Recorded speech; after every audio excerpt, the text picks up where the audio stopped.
This is the Digital Trust Podcast. In every episode, we strive to bring support to those of you who serve on the front lines and in the trenches of data and technology.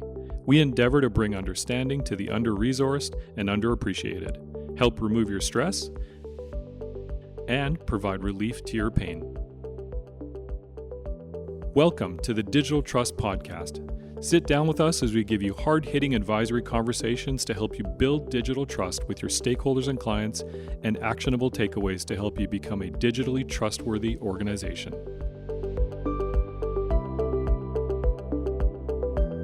Hello, everyone, and thank you once again for joining us on the Digital Trust Podcast. My name is Christian. I am the host, and I'm happy to be joined once again by Phil Guerin from Cavelo. Phil, welcome back to the show today. Hi, Christian. Thanks for having me back. Awesome. So I'm going to start here on this conversation on a note of what is the actual point of IT? What is the actual point of cybersecurity for you in your mind? Bottom line. Protect the business, keep the lights on, and try and do so with a budget-friendly approach. When we're talking about cybersecurity, we're protecting the business, and I'm thinking about the assets in the business, right? The physical assets, the building, the stock, the equipment, all of those kinds of things, right? The business relationships. But then you have those intangible assets as well, those data assets that are your own proprietary data, your own internal communications, and that sensitive data that your clients and stakeholders and patients and constituents entrust you with, the crown jewels of the organization. What is the level of importance in your mind on those intangible assets, and how do you start to have that conversation as an IT leader within your IT department and with your organization?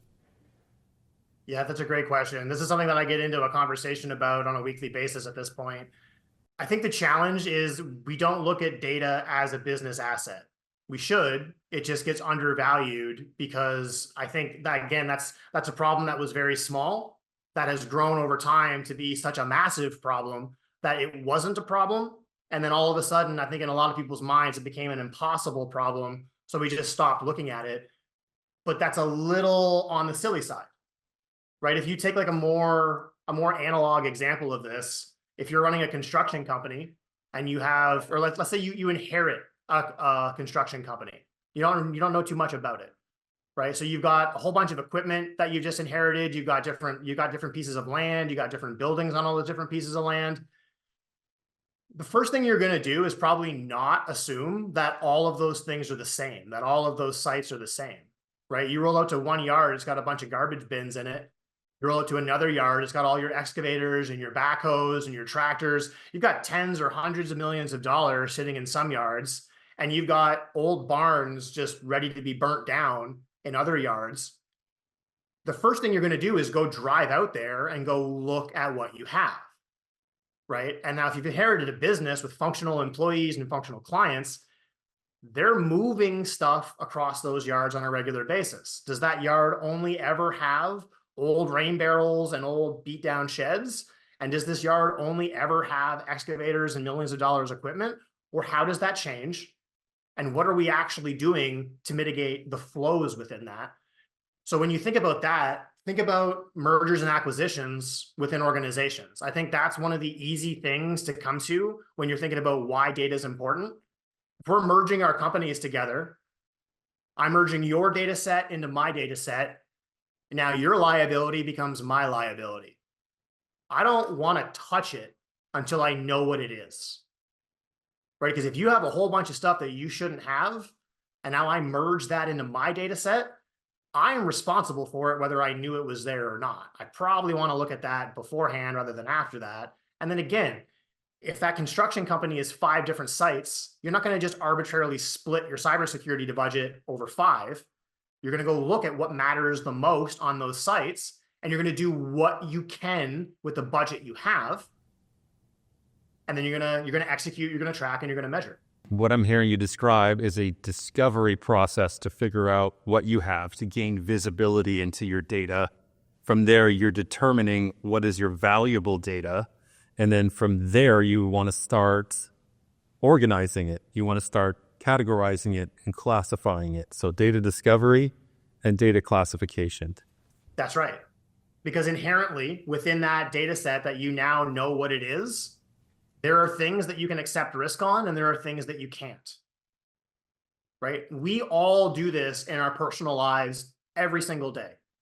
Right? I have a silly little house analogy that I use. Right? My weed whacker sitting out in my shed and my couch cushions or my patio furniture cushions sitting on my front porch. It's a lot easier for someone to walk up and walk away with that than it is to get in my house, get in the locked room and the lock safe where my passport is. Right? So not all data is the same. I can accept risk on some data points. I can't accept risk on others. But the other fallacy that I come across every single day is the design of where things are supposed to be is never one-to-one with the reality of where it actually lives. So my example there, right? So for 360 days of the year, I don't travel a lot. I go do a few things here and there. For the most part of the year, my passport's in a locked safe in a locked room. My 10-year-old can't get to it. So it stays there and I can safely accept that risk because it's where it's supposed to be. When I'm preparing for a trip, that door opens up, that safe opens up, and the passport comes out.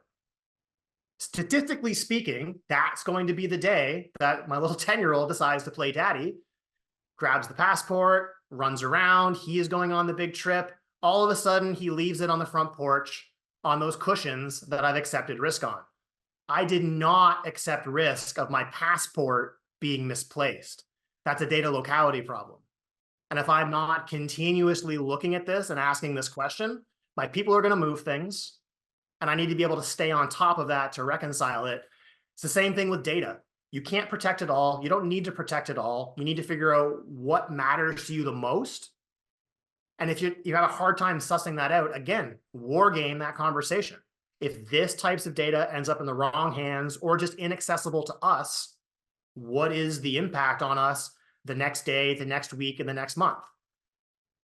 If it doesn't matter, if there's no measurable impact, if you can just come in, roll from a backup and move on with your day, you're probably talking about acceptable risk. And the more you can accept, the less you actually have to focus on. That's how you're going to control your budget. And that's how you're going to effectively communicate what you're trying to do, how you're trying to do it, with a measure of efficacy on it. And then again, if your goal is to protect the business, to help the business grow while being a good professional, while succeeding personally, from a data perspective, you have to look at the data. Another thing I say every week is you can't patch your way out of a data exfiltration. So if I continue that analogy just for a quick second, if you think of that house, there's different types of technology in the cybersecurity stack, right? There's proactive scanning. There are like EDR, XDR services. There's MDR, managed SIEM, managed SOCs. So what does that look like in this conversation?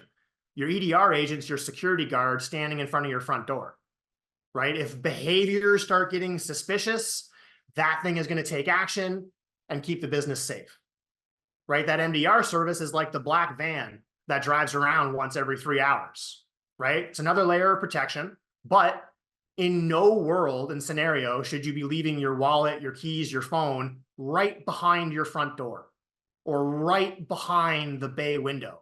Yeah, you've got doors and you've got windows. You know that they have locks on them. So you're running your pen tests, you're running your vulnerability scans. Someone's going to come challenge that EDR security guard. Someone's going to come kick that door down. You want to have your house in as strong of an order as possible. So that way it gives those other layers of protection the best chances they have to get their job done and be effective. So it's not just, if I miss it, he's got it. I've got to do my part. So I've got to keep my data in the right places. So that way it gives that security guard time to get in and get the threat out before they can get their hands on things that they're not supposed to. Yeah, that's a beautiful picture. So you're walking it backwards from the crown jewels. What is your passport and wallet or whatever you said was in your safe, right? Versus what are the couch cushions on the front porch that you don't need to really concern yourself too much about those. And then what are the things in between? Where are they and where do they get transported to, right?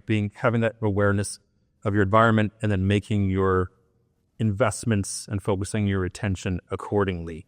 But to me, evidently in what you're saying, it's difficult to do security properly if you haven't properly identified your crown jewels, you haven't properly done your data discovery and data classification to know what to protect and with how much investment.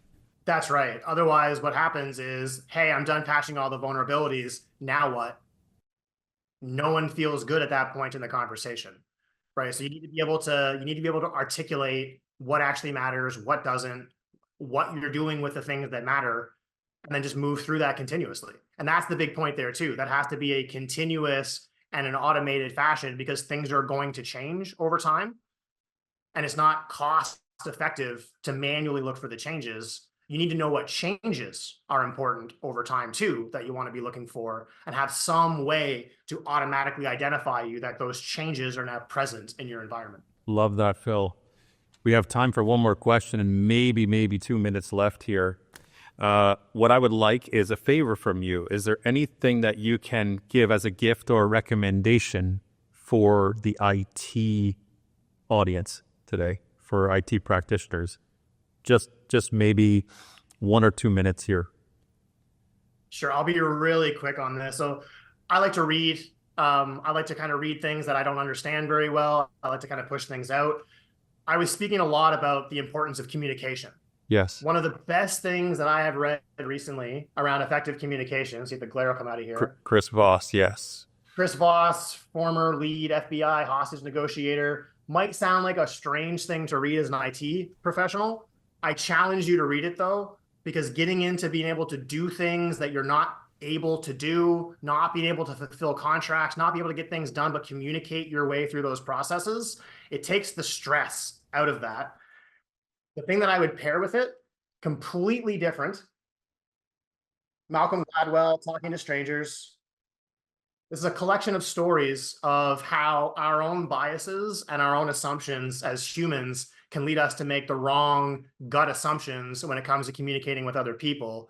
And so between the two of them, it's all about getting on the same page, getting your own biases and your own assumptions out of your head, working to get those out of your peer's head, coming to the same table, and again, focusing on what actually matters. In Voss's philosophy, splitting the difference is everybody loses. What are we actually trying to do? What is success here? Some of us might have to do things that we're thrilled about. Some of us might have to pull up our bootstraps and do some things that we don't want, but we're all being effective. We're all being successful. We're all moving the needle and we're all getting it done together. I mean, what else are you going to do? We're going to end on that note, Phil, abruptly. That is amazing. Thank you so much for that leave behind. Love the conversation once again.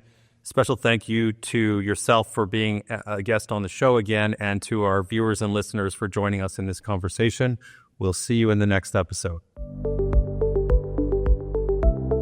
Thanks for joining us today on the Digital Trust Podcast. If you found this conversation helpful, please share it with someone you care about. And if you'd like to receive our monthly newsletter, please click the link in the description to subscribe. And to put your mind at ease, our newsletter will include episode summaries with key points and actionable takeaways, plus a heads up on the upcoming episode guests. Rest assured, it won't be a spammy sales message, and we will never sell or share your information. Thanks again for tuning in, and we will see you on the next episode.